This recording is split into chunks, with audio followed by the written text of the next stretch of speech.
Hello, everyone, and welcome back to Joey's Movie Blog. I'm your host, Joey Strandberg, and I have another Blu ray haul for you guys. Uh, yeah, I got quite a few things over the past month. I haven't bought in a lot of things. I've bought about 9 titles. I'm still waiting. I'm holding out on buying certain things until after Christmas because I put some of those on my Christmas list. And yeah, so without further ado, let's get started.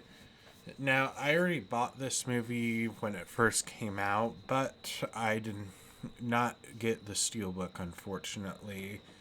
And that is for The Batman.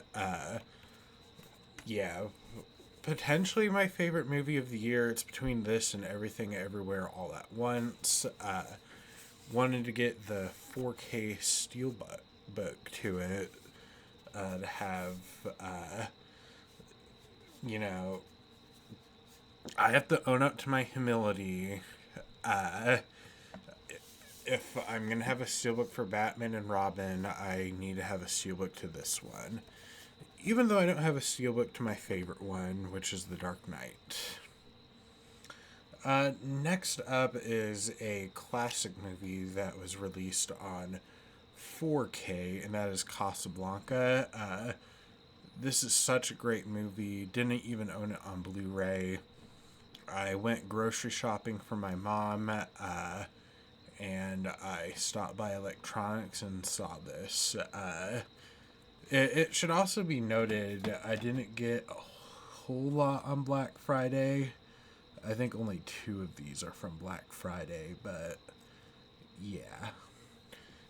Next up is a TV show. Now, I don't uh, buy very many TV shows on Blu ray, but I bought quite a few this year. I've bought like well, I think this, another one in the stack, and Breaking Bad are the only ones I bought this year, but I got Peacemaker. This is one of my favorite shows of the year. I was pleasantly surprised by this. I knew it was going to be fun because it's James Gunn, and I really like James Gunn. Uh, but I was more excited for Book of Boba Fett. This and Book of Boba Fett were uh, airing around the same time. I was extremely disappointed with Book of Boba Fett, but this was 10 times better. What James Gunn was able to do with enhancing the character of Peacemaker and just having such a great ensemble cast here.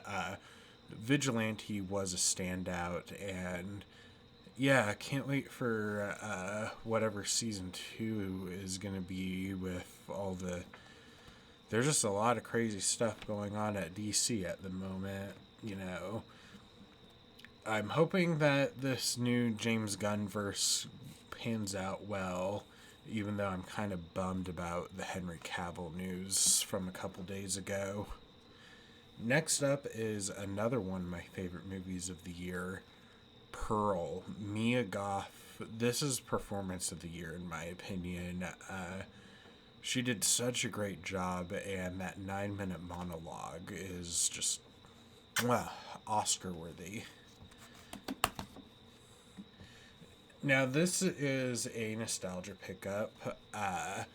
I was a massive Scooby Doo fan and I still am a massive Scooby Doo fan.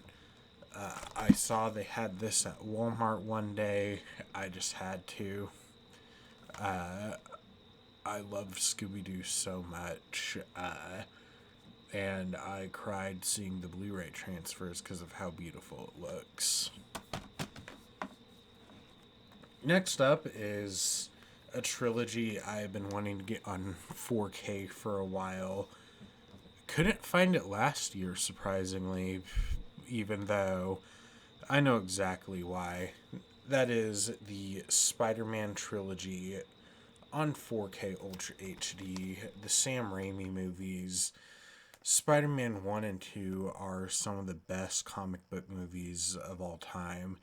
And the third one has its moments, but isn't great, in my opinion.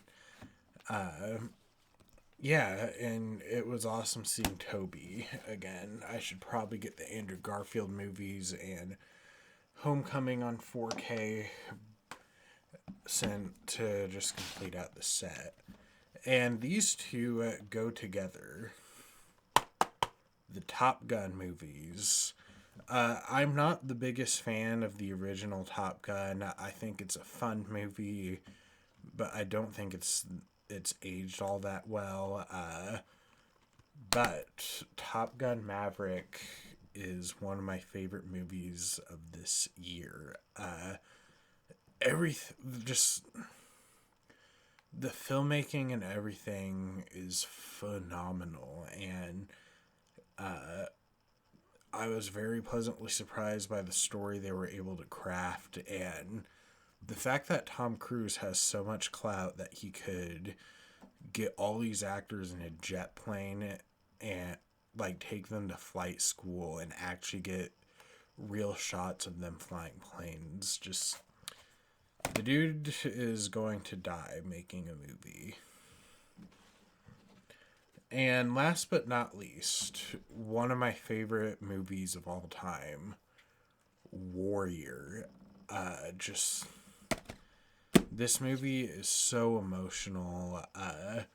Tom Hardy gives his best performance, and I don't know if Nick Nolte won the Oscar, but he surely should have. And it's just such a great story about two brothers who are enter a boxing tournament not knowing they're going to go against each other, or knowing they're going to go against each other, but it's just so great. Yeah. And Joel Edgerton is great in it as well. But Nick Nolte definitely should have won for it if he hadn't. But yeah, that is all of my Blu-rays that I've bought. I'll probably have another one at the end of the month. There might be a slight delay on my complete Blu-ray collection video since I'm going on a trip towards the end of December. I don't know how long I'm going to be gone, but I'll definitely get that. If I can't record the Blu-ray collection video before I leave, you'll have it early January. So thank you guys so much for watching, and I'll see you guys next time.